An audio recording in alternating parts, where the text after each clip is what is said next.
시간 우리 믿음의 고백을 드림으로 말씀 앞에 나가도록 하겠습니다. 하나님 나를 사랑하신다. 하나님 내 인생에 크고 비밀한 계획을 가지고 계신다. 하나님 오늘도 나와 동행하셔서 그 계획을 이루어 주신다. 아멘. 그렇게 될 줄로 믿습니다. 아멘. 성경에서 인류의 실존과 관련해서 가장 많이 주목하는 것은 죄의 문제입니다. 하나님께서 사람을 하나님 형상으로 창조하셨지만 사람이 죄를 지음으로 타락하였고 이로 인해 하나님의 다스림 바깥에 존재하게 되었다. 이것이 인간의 실존의 문제입니다. 이 상황에서 하나님은 인류를 다시금 하나님의 다스림 안으로 인도하기 위해서 구원의 역사를 만드셨습니다. 그런 점에서 구원과 가장 직접적으로 관계를 맺는 것은 성공, 행복, 부유는 아닙니다. 사실은 엄밀히 말하면 구원받아도 성공하지 못할 수 있고 행복하지 못할 수도 있으며 심지어 부유하지 못할 수도 있습니다. 그러나 구원받으면 한 가지는 확실합니다. 죄의 문제가 해결이 됩니다. 더 이상 죄 아래 있지 않고 하나님의 다스림 안에 존재하기 때문입니다. 그러나 죄의 다스림 아래 존재하지 않는 성도에게도 늘 쫓아다니는 것이 죄의 문제라는 것을 우리는 알고 있습니다. 원하지 않아도 자꾸만 죄의 현장에 우리가 서야 하기 때문입니다. 이것은 매우 아이러니할 수밖에 없습니다. 구원받아서 죄의 다스림을 받지 않는데 어떻게 우리는 여전히 죄를 지을까요? 오늘 본문은 구원받은 성도가 왜 죄의 문제에 계속 걸려 넘어지는지와 이런 상황에서 우리가 하나님 앞에서 우리 죄를 사하여 달라고 기도한다는 것은 어떤 의미인지를 같이 살펴보려고 합니다. 예수님은 우리와 관련된 두 번째 기도에서 죄 용서에 대한 강구를 할 것을 말씀하십니다. 12절입니다. 우리가 우리에게 죄 지은 죄를 사하여 준 것 같이 우리 죄를 사하여 주시옵고. 하나님의 다스림을 열망하는 성도가 마땅히 드려야 되는 기도 안에 죄 아래에서 우리를 사해달라고 하는 기도가 들어가 있다는 것은 매우 의미가 있습니다. 이건 뭘 말해주는가 하면 구원받고 나서도 여전히 죄의 문제가 성도에게 있다는 것을 보여줍니다. 이 부분을 우리에게 가장 신랄하게 보여주는 대표적인 사람이 사도 바울입니다. 바울이 거듭나고 나서 그의 서신에서 이렇게 고백을 합니다. 로마서 7장 18절 19절입니다. 내 속 곧 육신에 선한 것이 거하지 아니하는 줄을 아노니 원함은 내게 있으나 선을 행하는 것은 없노라. 내가 원하는 바 선은 행하지 아니하고 도리어 원하지 않은 바 악을 행하는도다.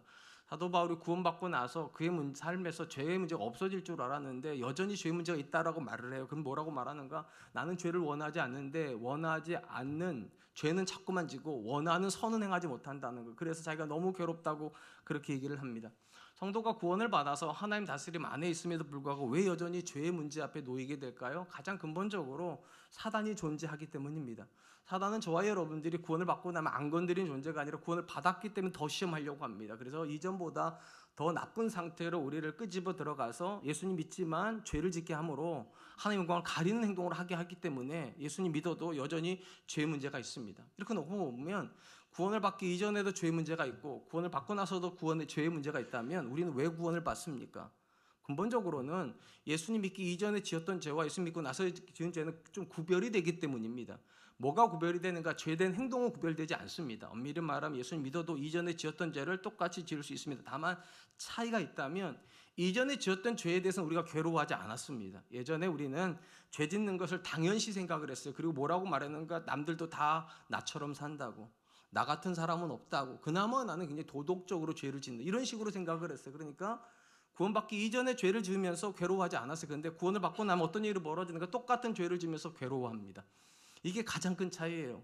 예수님 믿어서 구원받아 하나님 다스림 안에서 가정을 꾸리면서 마음이 원하는 게 있잖아요. 배우자하고 좋은 관계 맺고 싶다.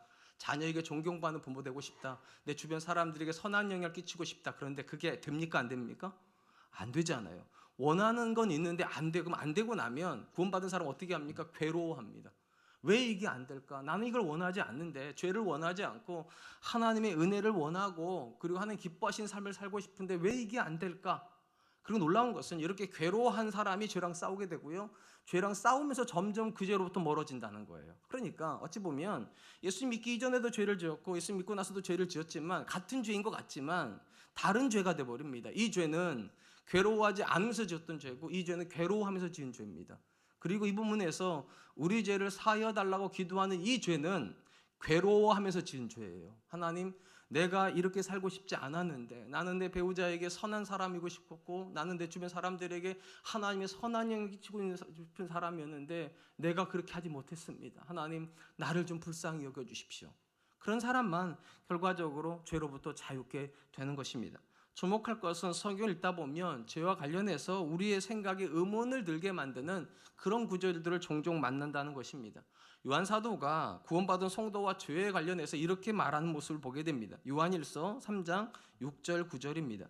그 안에 거하는 자마다 범죄하지 아니하나니 범죄하는 자마다 그를 보지 못하였고 그를 알지도 못하였느니라. 하나님께로부터 난 자마다 죄를 짓지 아니하나니 이는 하나님의 씨가 그 속에 거함이요 그도 범죄하지 못하는 것은 하나님께로부터 났음이라. 문자적으로 보면 요한 사도는 뭐라고 말하는가? 구원을 받아 하나님 안에 존재하는 사람 범죄하지 않는다. 그러니까 요한 사도의 말대로 하면 구원받고 나서는 죄 문제가 없어야 된다는 거예요. 당연히 구원받거나 죄가 없다면 회개도 없어야 되겠죠. 오늘 본문처럼 죄 용서를 위해서 기도하지도 않아야 되는데 그럼 우리는 어떻게 받아야 됩니까? 기독교 이단 중에 이 문제를 가지고 문자 그대로 해석하는 집단들이 있습니다. 흔히 구원파라고 부르는 사람들이에요. 좀 더 가까이 말을 하면 기쁜 소리 선교회 박옥수 씨가 그렇게 해석을 하는 거예요. 그리스도 안에 있는 사람은 더 이상 범죄하지 않는다. 무슨 말인가? 구원받고 나서 이후의 죄는 회개하지 않아도 되는 죄라는 거예요. 왜냐하면 한 번 용서받을 때 이후의 모든 죄가 다 용서받았기 때문에 더 이상 회개하지 않아도 된다. 그렇게 말한다는 것입니다. 그러나 우리가 이 본문에서 사도 요한이 말하는 범죄하지 아니한다는 말의 의미를 제대로 이해하려면 사도 요한이 쓰고 있는 이 서신서를 쓸 때 썼던 언어가 있잖아요. 헬라어를 썼는데 이 헬라어의 문법적 특징을 좀 알 필요가 있습니다. 헬라어 안에 과거, 현재, 미래 이런 시제가 있는데 특별히 사도 요한이 범죄하지 아니한다 쓸 때 썼던 시제는 현재형입니다. 이건 단순히 현재의 상태를 나타내는 쓰는 표현이 아니고요. 헬라어 안에서 현재형은요 3가지 의미를 갖습니다. 반복, 습관, 의지. 그러니까 누군가가 무언가를 계속 반복적으로 의지적으로 계속하고 있으면 그건 현재형이에요. 과거에 그걸 하고 있어도 현재형이고 지금 하고 있어도 현재형이고 미래를 하고 있어도 현재형이고 왜냐 그거는 계속 반복되는 거니까. 그러니까 사도 요한이 그 안에 있는 자마다 범죄하지 아니한다는 말은요. 예수 그리스도 안에 있는 사람은 그것이 죄인 줄 알면서 반복적으로 습관적으로 의지적으로 죄짓지 않는다는 거예요. 대신 어떻게 죄짓는다고요? 괴로워하면서요.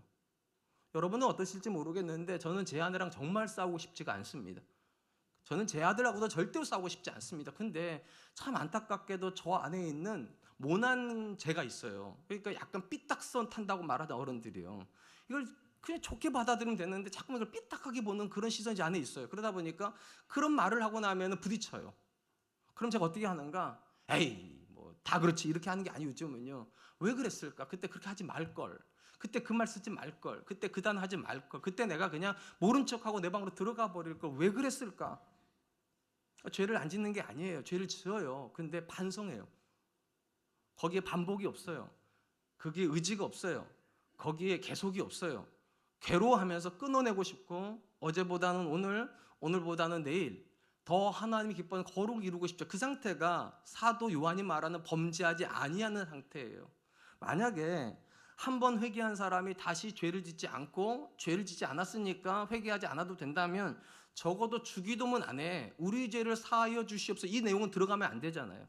예수님께서 그의 제자들에게 천국 백성인 그의 제자들에게 죄 용서에 대해서 기도하라고 말했다는 것은 구원받고 나서도 여전히 죄 문제가 있다는 거예요. 거기서 가장 중요한 건 그 죄를 짓고 났을 때 그 죄에 대해서 어떻게 반응할 거냐는 거예요. 지난 주간에도 여러분들 안에 분명히 죄 문제가 있었겠죠. 배우자에게도 죄 문제가 있었을 거고 자녀 관계에도 죄 문제가 있었을 거고 직장에서도 죄 문제가 있었을 거예요. 그때 구원받은 사람에게 죄는 어떤 거냐는 거예요. 가장 간단히 말하면 죄를 원하지 않았는데 죄를 지은 거예요. 그리고 지은 죄 때문에 괴로워하는 거예요. 내가 이렇게 살면 안 되는데 이러지 말았어야 되는데 그러니까 우리는 죄를 원하지 않아요. 성도는. 다만 예수님께서 베드로에게 말씀하신 것처럼 마음은 온유로되 육신이 약하여서 분명히 어저께까지 결심을 했는데 오늘 내가 잠깐 딴 생각하는 사이에 생각보다 말이 먼저 나가버리잖아요. 이 말에 동의하는 분들이 굉장히 많을걸요. 말하고 나서 생각하는 분들. 제가 전형적으로 그래요. 근데 그것에 대해서 괴로워한다니까 제가요. 예전에는 핑계도 있어요. 우리 아버지 땐 그렇다고 내가. 우리 아버지 닮은 걸 어쩌겠냐고. 유전자가 그런 걸, 피가 그런 걸 어쩌겠냐고 제가 막 그랬어요. 근데 요즘은 그렇게 핑계하지 않아요. 괴로워해요. 왜 이게 안 될까? 분명히 하나님께서 나와 함께 하신다고 그러셨고 내가 선한 삶을 살 수 있다고 말씀하셨는데 왜 나는 내 아내에게, 왜 나는 내 자녀에게, 나는 왜 성도들에게 좋은 사람이 되는 게 이렇게 어려울까? 근데 참 신기한 건 이 시간들이 괴로운 시간들이 많아지면서 점점 제 인상도 변하고 있는 거 아세요? 보기 괜찮지 않습니까? 표현도 좀 부드러워지고 있지는 않습니까? 제가 느낄 때 그래요. 심지어 제 아내도 그래요. 언제부터인지 모르겠는데 제가 조금씩 달라졌대요. 왜 그럴까요? 괴로워하기 때문이에요. 사도 바울도 똑같아서 원하는 바 선은 행하지 않고 원치 않는 바 악을 행하는데도 오라 나는 공고한 사. 이게 괴롭다는 뜻이에요. 오라 나는 괴로워 죽겠다고. 왜 나는 이게 안 될까? 이 괴로운 사람이 하나님께 기도하는 거예요. 하나님, 내가 또 죄를 지었습니다. 내가 그러려고 하지 않았는데도 내가 또 상처를 줬습니다. 하나님 나 좀 용서해 주시고 나를 불쌍히 여기셔서 이전에 넘어졌던 자리에 넘어지지 않게 해주십시오. 그 상태가 우리 죄를 사하여 주시옵소서의 기도의 상태인 것입니다. 사랑하는 성도 여러분, 우리가 예수를 믿는다는 것은 의지적으로 결단하는 것이라는 사실을 반드시 기억하세요. 무엇에 대한 결단입니까? 죄를 원하지 않겠다는 거예요. 이전에 살았던 삶의 방식으로 살지 않겠다는 것이고 이제는 하나님의 다스림 안에 있겠다는 거. 그런데 이 결단을 해도 우린 여전히 죄를 지어요. 연약하니까. 하루아침에 우리의 생각이 다 바뀌진 않잖아요. 우리의 말이 하루아침 바뀌진 않죠. 근데 점점 이런 결단을 하다 보면 괴로워진다니까요. 그리고 이 괴로움이 있는 사람만 발전을 합니다. 저는 우리 사랑하는 성도님들이 괴로워할 수 있었으면 좋겠어요. 지난 주간에 죄 문제가 있었다면 다시 묻고 싶어요. 죄 문제를 묻는 게 아니라 그 죄에 대해서 괴로워하셨습니까? 배우자하고 좀 더 잘 가깝게 할 건데, 자녀랑 좀 더 친밀하게 할 건데, 내가 교회 성도들한테 정말 따뜻하게 할 건데 왜 그렇게 못했을까? 괴로워하신다면 소망이 있어요. 그리고 기도하세요. 하나님, 내 죄를 용서해 주십시오. 그러면서 한 발짝 한 발짝 전진해 나가면서 우리는 예수 그리스도의 성품에 참여하게 되는 것입니다. 전 저와 여러분들이 그럴 수 있기를 주님의 이름으로 축복합니다. 한편 예수님께서 죄에 대한 용서를 강구하실 때 사용하신 죄라고 한 단어는 굉장히 독특합니다. 일반적으로 신약 성경에 나오는 죄라고 한 단어는 우리에게 익숙한 헬라어가 쓰여졌어요. 하마르티아라고 하는 단어가 쓰여졌는데 이건 목표에서 빗나갔다는 거예요. 무슨 말인가? 하나님이 우리한테 이렇게 살라고 했는데 우리가 이렇게 살았을 때, 그러니까 이 길인데 이 길로 가버렸을 때, 주로 이제 도덕적인 개념이에요. 내가 아내를 사랑해야 되고 남편을 존중해야 되는데 그렇게 못했을 때 죄지었다고 그러는 거예요. 이게 하마르티아예요. 근데 오늘 보면서 예수님께서 우리의 죄를 사하여 준 것 같이 할 때 우리 이 죄는 하마르티아가 아니에요. 굉장히 독특한 단어가 쓰였어요. 오페이레마라는 단어가 쓰였는데 이 단어는 경제적인 경제 용어입니다. 주로 뭐라고 번역이 되는가? 빚 또는 부채라고 번역이 됩니다. 그래서 여러분이 가지고 있는 성경 난해주를 보면 이렇게 번역이 되어 있어요. 빚진 자를 탕감하여 준 것 같이 우리의 빚도 탕감하여 주시옵고. 그러니까 여러분 성경에 그렇게 번역이 되어 있는 거예요. 그럼 왜 이렇게 되어 있는가? 예수님은요, 저와 여러분들이 죄를 짓는 것을 하나님께 손해를 끼치는 거라고 생각한 거예요. 우리가 죄를 지으면 하나님께 손해가 되기 때문에 우리가 하나님께 용서해 달라고, 하나님 나 때문에 하나님이 손해를 보셨습니다. 용서해 주십시오. 이렇게 기도하라는 것입니다. 이런 개념, 죄가 손해의 개념이라는 것을 어렵지 않게 이해할 수 있어요. 아담과 하와가 범죄를 했을 때 하나님께서 너희 죄는 너희가 알아서 해 이렇게 하지 않으셨죠? 아담과 하와가 범죄하는 그 순간부터 그들을 다시금 하나님 안에 데려오시기 위해서 역사를 만드시, 이걸 구원의 역사라고 부릅니다. 그리고 이 구원의 역사는 아담과 하와가 범죄한 바로 그 시점에 선언이 돼요. 창세기에 이렇게 기록이 되어 있죠. 창세기 3장 15절입니다. 내가 너로 여자와 원수가 되게 하고 내 후손도 여자의 후손과 원수가 되게 하리니 여자의 후손은 내 머리를 상하게 할 것이요 너는 그의 발꿈치를 상하게 할 것이니라. 흔히 하나님께서 여자의 후손으로 메시아를 보내겠다는 이 선언을 원시복음이라 말합니다. 그러니까 최초의 복음인 거예요. 하나님께서 여자의 후손으로 아들을 보내시겠다 말씀하셔서, 자 이를 보세요. 만약에 우리가 죄를 짓지 않았다면 하나님께 그렇게 하실 필요가 없어요. 아들을 내어주실 필요가 없잖아요. 심지어 그 아들이 이 땅에 와가지고 어떻게 하십니까? 마지막 피 한 방울, 마지막 물 한 방울 쏟으면서 우리를 위해서 희생을 하셨어요. 이게 빚인 거예요. 내가 죄를 지었기 때문에 하나님이 손해를 보세요. 그렇기 때문에 그 손해에 대해서 당연하다고 말하면 안 된다는 거예요. 하나님 앞에 죄송한 마음, 나 때문에 하나님의 영광이 가려진 거잖아요. 우리가 예수 믿는 부부인데 자녀들 앞에서 자꾸 부부싸움해요. 그러면 자녀들이 뭐라고 말을 할까요? 엄마 아빠는 왜 이렇게 싸워? 이렇게 말을 하기도 하죠. 근데 또 뭐라 말합니까? 아니 예수 믿는데 왜 그렇게 싸워? 교회 다니는데 왜 그렇게 싸워? 이게 엄밀히 말하면 우리가 손해를 보는 게 아니에요. 내 자녀가 예수 믿는 사람은 다르지 않다라는 사실 자꾸만 알게 돼요. 하나님이 손해보는 거예요. 그렇지 않거든요. 예수 믿는 사람은 달라야 되거든요. 왜냐하면 하나님이 너희를 거룩하게 하는 여호와라고 말씀하셨기 때문에 제가 레위기에서 가장 은혜 받는 말씀이 그 말이에요. 나는 너희를 거룩하게 하는 여호와라고. 그러니까 하나님을 믿는다는 것은요, 하나님 때문에 우리가 거룩해지는 건데, 내가 거룩해지지 않으면 내 자녀들이 손해를 봐요. 하나님 믿어도 별 수 없구나. 아빠가 믿는 하나님이라면 아무것도 못하는구나. 이렇게 돼버린단 말이죠. 근본적인 관점에서 우리가 하나님을 향하여서 죄 용서를 위해서 기도한다는 건 회복을 위해서 기도하는 거예요. 하나님, 내가 이렇게 망쳐놨습니다. 하나님, 회복시켜 주십시오. 당연히 이런 관계 속에는 크게 두 가지의 마음이 들어가 있어야 됩니다. 첫 번째는 감사의 마음이 들어가 있어야 돼요. 여러분, 하나님께서 저와 여러분을 아시는 것도 대단한 거 아닙니까? 이 땅에 70억의 인구가 있는데 가끔 소름 끼칠 때가 있잖아요. 내 생각을 하나님 아신다고 느낄 때가 있잖아요. 느껴보신 적 없어요? 분명히 있어요. 어떻게 아셨을까? 내가 이것 때문에 괴로워하는지를 어떻게 아셨을까? 내가 이걸 원하는 걸 어떻게 아셨을까? 할 만큼 소름 끼치는 현장에 설 때가 있어요. 그때도 감격해요. 하나님 나를 아시는구나. 근데 그것도 감격스러운데 더 감격스러운 게 뭔지 아세요? 내가 죄를 지었을 때 네가 알아서 해 이렇게 말 안 하신다는 거예요. 네가 죄를 지었는데 내가 고쳐줄게. 이 사실을 믿기 때문에 우리 죄를 사하여 주십시오. 우리가 끼친 손해를 회복시켜 주십시오. 이렇게 말을 하는 거잖아요. 왜 우리가 그렇게 기도할 수 있습니까? 하나님이 우리의 아버지이시니까.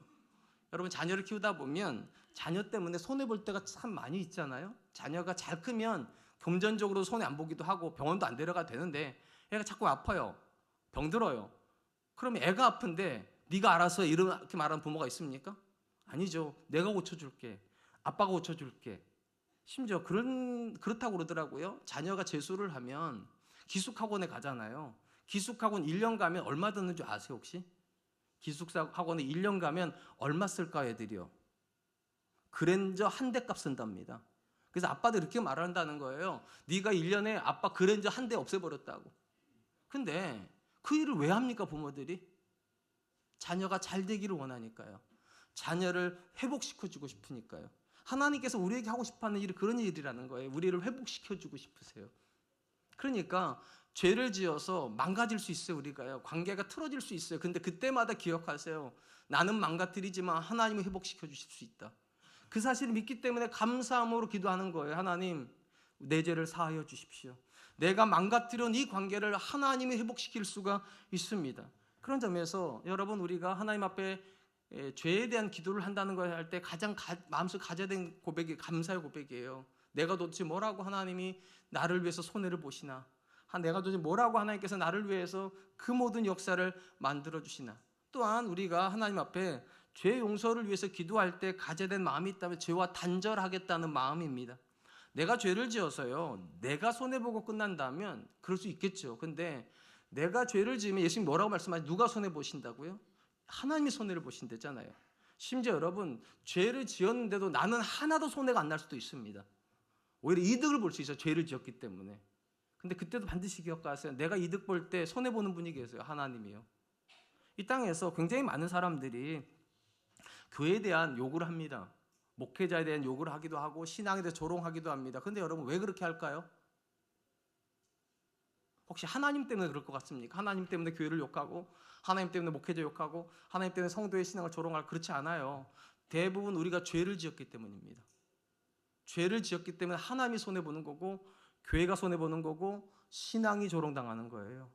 우리가 예수님의 기도에서 하나님의 이름이 거룩히 여김을 받으시옵고라는 이 부분을 설명을 할 때요, 하나님께서 왜 이스라엘의 죄를 지었는데 하나님께서 그들을 회복시키셔야만 했는가 에 대한 이야기를 봤었어요. 그때 에스겔에서 이런 말씀을 읽었습니다.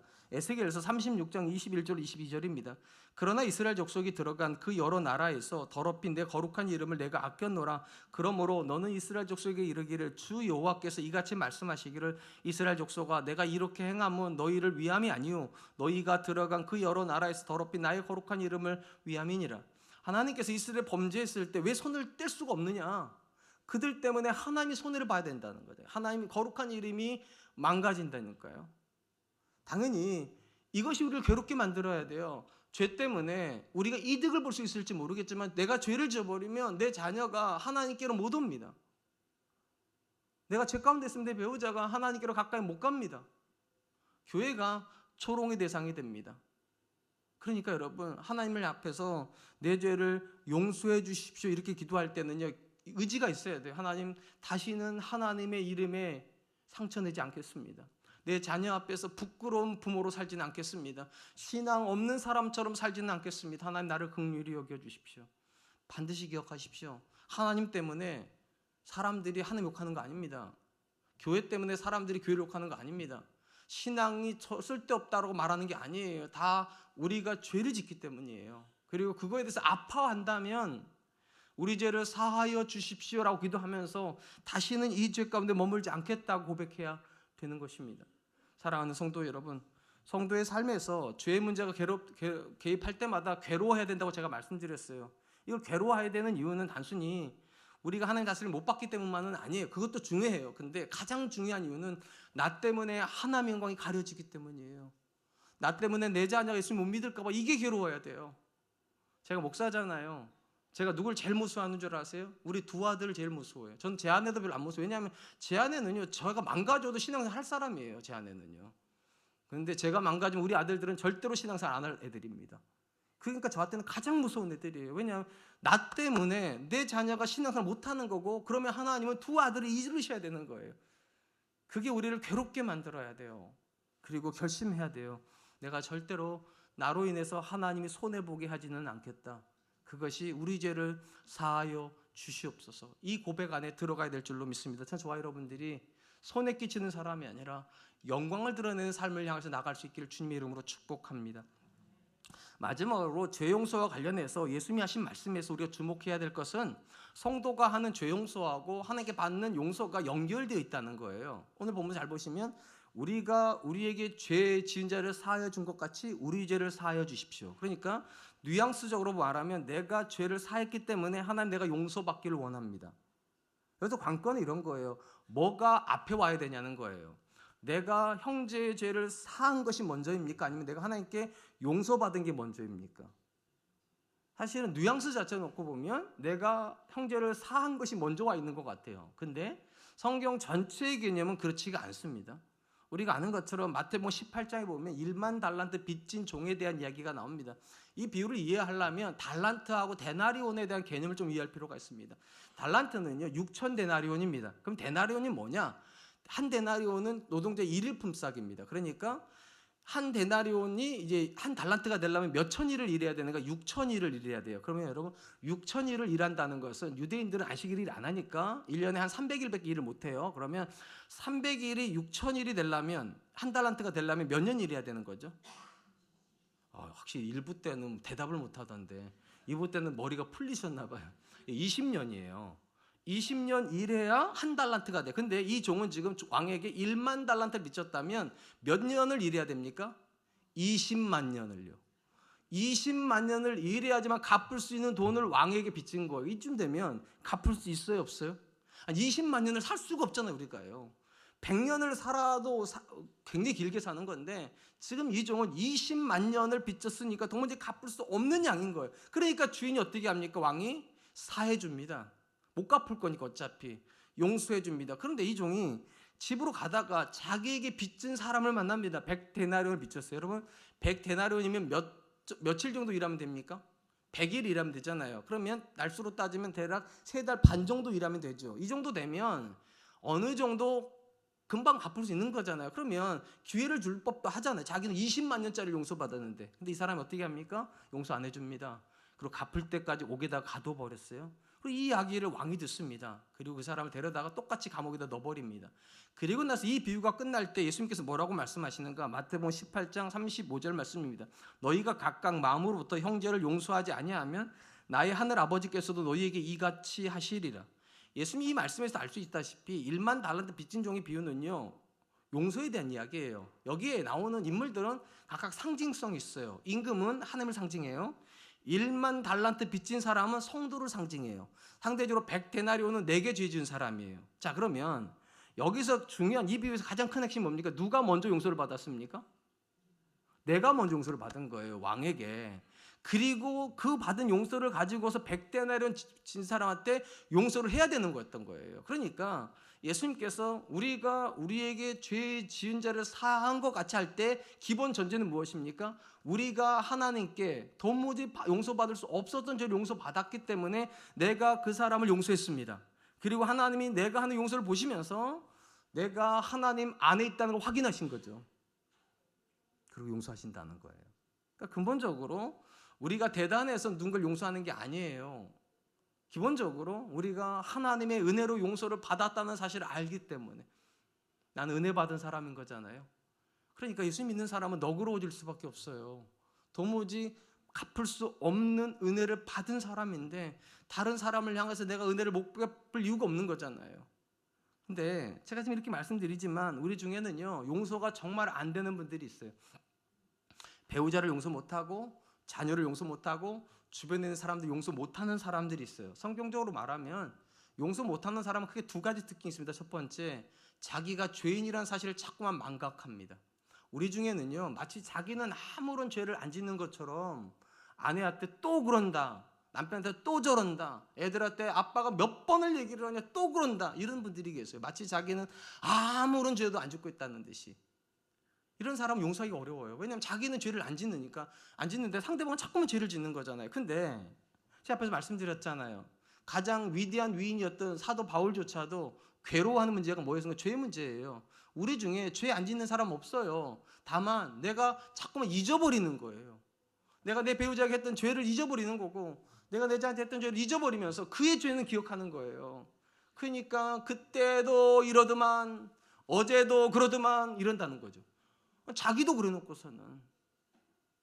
제가 이번에 노예 수양회를 이제 태국으로 갔다 왔는데요. 이번에 제 아내랑 모처럼 트래블러 카드라는 걸 만들었어요. 그거 가면은 저기 좀 유리하다고 그러더라고요. 그래서 이제 만들고 등록하고 돈을 다 넣어놓고, 그리고 공항 갔는데 없는 거예요, 카드가. 어디가 있을까? 제 아내가 등록하고 거실에 다 놓고 와버렸어요. 그러면 제가 기분이 좋아야 되잖아요. 좋아야 되잖아요.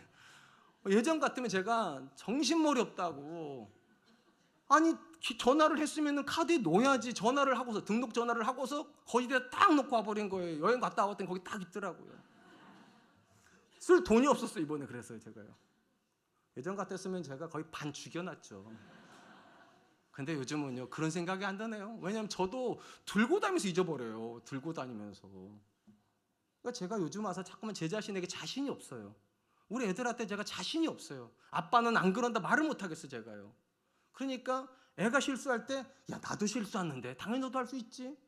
저도 실수하는데 제 아내도 실수할 수 있지. 그러니까 용서가 안 된다는 얘기는요, 나하고 너가 다르다고 생각하는 거예요. 다르지 않아요.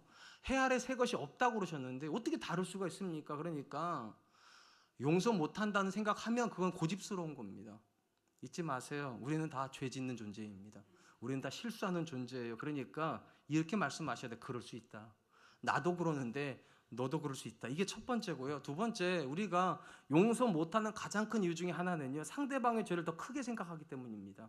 여러분이 1만 달란트 빚줄을 잘 들어보세요. 내가 성도잖아요. 성도는 하나님께 얼마를 빚졌다고? 1만 달란트예요. 20만 년을 일해야 되는 돈이에요. 상대적으로 다른 사람은 나한테 얼마를 빚졌다고요? 100일이 일하면 되는 돈이에요. 그러면 이 사람의 죄가 훨씬 가볍잖아요. 내 죄가 훨씬 무겁고. 그러면 내가 이 사람을 볼 때 긍휼히 여기는 거 너무 당연해야 되는 거 아닙니까? 근데 이 사람을 용서 못해요. 이 죄가 더 커 보이니까. 대부분 갈등을 빚는 사람 다 그래요. 내 죄보다 네 죄가 크다고 생각하는 모든 사람들은 갈등 빚어집니다. 아빠는 너처럼 안 살았는데 이러는 사람들이요. 배우자한테 나는 당신처럼 안 살아 이렇게 말하는 사람들이요. 엄밀히 말하면 똑같이 살면서도 마치 너의 죄가 더 크다고 생각하는 분들이 계세요. 다시 기억하세요. 성도는 내가 1만 달란트 빚진 사람이에요. 내 죄가 더 큰 거예요. 내가 조금 더 배우자한테 잘했다면, 내가 조금 더 내 자녀한테 잘했다면 내 자녀가 저렇게 되지 않았을 텐데, 내 배우자가 저렇게 되지 않았을 텐데, 이런 생각하는 사람이 그리스도인인 거예요. 네가 조금 더 잘하면 내가 이렇게 되겠냐? 네가 아빠 말 조금만 더 들었으면 아빠가 얼마나 행복하겠냐? 이렇게 말하는 사람은 그리스도인이 아닌 거예요. 나는 1만 달란트 빚진 사람이고 너는 나한테 100데나리온 빚밖에 안 줬다. 얼마든지 너는 나한테 용서받아도 된다. 너는 큰 죄 짓지 않았으니까. 제가 요즘 우리 아들들한테 해주고 싶은 얘기가 그런 거예요. 괜찮다. 얼마든지 그럴 수 있다. 아빠가 너한테 크게 문제 삼지 않는다. 생각해보니까 네가 나보다 훨씬 훌륭하더라. 제가 이런 얘기를 자주 해주려고 그래요. 왜냐하면 이게 그리스도인의 마음이에요. 나는 1만 달란트 빚졌고 너는 100데나리온의 빚을 진 거니까. 사랑하는 성도 여러분, 성도가 하나님께 기도할 때요, 어떻게 기도한다고요? 오늘날 우리가 오늘날 우리에게 죄 진 자를 사해 준 것처럼 우리 죄를 사해 주십시오. 자, 놀라운 거는요, 예수님께서 그들의 죄를 사해달라고 기도하라고 말씀 안 하셨다는 거예요. 내 죄를 사해달라고 기도한다는 건 어떤 의미입니까? 내 죄가 더 크다고 인정하는 거예요. 만약에 남편과 아내가 싸우는데 남편이 더 잘못한 것 같으면 여러분 어떻게 기도하십니까? 하나님, 그 남편 성질머리 좀 고쳐주시고 그 죄를 좀 깨달아서 회개하게, 이렇게 기도할 거 아니겠어요? 근데 예수님 뭐라고 하셨다고요? 내 죄를 사해 주십시오. 그러니까 성도는 하나님 앞에서 그들의 죄를 크게 보는 사람이 아닌 거예요. 내 죄를 크게 보는 거예요. 하나님, 내가 조금 더 잘했다면 좋았을 텐데, 그때 내가 배우자한테 조금 더 용서했으면 좋았을 텐데, 내가 그때 내 자녀한테 조금 더 따뜻한 말을 했으면 좋았을 텐데, 하나님, 또 내가 실수했습니다. 우리 아이들은 아무 잘못이 없습니다. 내 배우자는 아무 잘못이 없습니다. 내가 잘못한 겁니다. 이 고백이 오늘날 우리에게 죄진 자를 사해 준 것처럼 우리 죄를 사해 주십시오. 여러분 생각해 보세요. 내 죄를 사해달라고 기도하는 사람은 그들의 죄를 이미 용서한 사람이에요. 그러니까 그들의 죄를 기도 안 하는 거예요. 그들을 용서하기를 기뻐하는 사람의 관계가 망가질 수 있습니까? 절대 없어요. 반드시요, 그들의 죄를 가지고 기도하지 마세요. 내 죄를 가지고 기도하세요. 하나님, 내가 이렇게 했으면 더 좋았을 텐데요. 하나님, 내가 그때 이 말 했으면 더 좋았을 텐데요. 내가 그때 이런 선택을 했으면 더 좋았을 텐데, 내가 그 선택 못해서 내 배우자가 그렇게 돼버렸습니다. 하나님, 내가 그 말을 못해줘서 내 자녀가 나한테 반항한 것 같습니다. 하나님, 내가 잘못했습니다. 그런 관계는 절대로 망가지지 않습니다. 그러므로 여러분, 누가 용서합니까? 내 죄가 1만 달란트라고 생각하는 사람, 너의 죄는 100달러밖에 되지 않는다고 보는 사람, 전 저와 여러분들이 그럴 수 있었으면 좋겠습니다. 이제 말씀을 맺겠습니다. 예수님은 성도를 향하여 죄 용서의 기도를 하나님께 할 것을 요청을 하십니다. 오늘 보면은 그게 세 가지 뜻이 있다고 제가 말씀드렸죠. 첫 번째, 성도는 구원받고도 여전히 죄를 짓습니다. 다만 차이가 있다고 말씀드렸어요. 괴로워하면서 죄를 짓는다.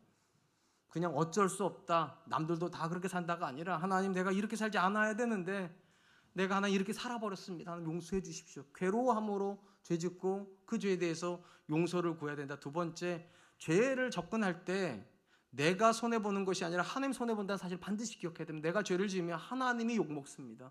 내가 죄를 지으면 내 주변 사람들이 하나님을 만날 수가 없으면 그것을 괴로워해야 돼요. 그리고 하나님 앞에 나를 고쳐달라고 그렇게 기도하는 거예요. 마지막 세 번째, 우리는 남의 죄를 회개하는 사람 아닙니다. 내 죄를 회개합니다. 하나님 앞에서 그들이 잘못했다가 아니라, 하나님, 내가 잘못했습니다. 이 고백이 저와 여러분들의 고백이 될 수 있기를 주님의 이름으로 축복합니다.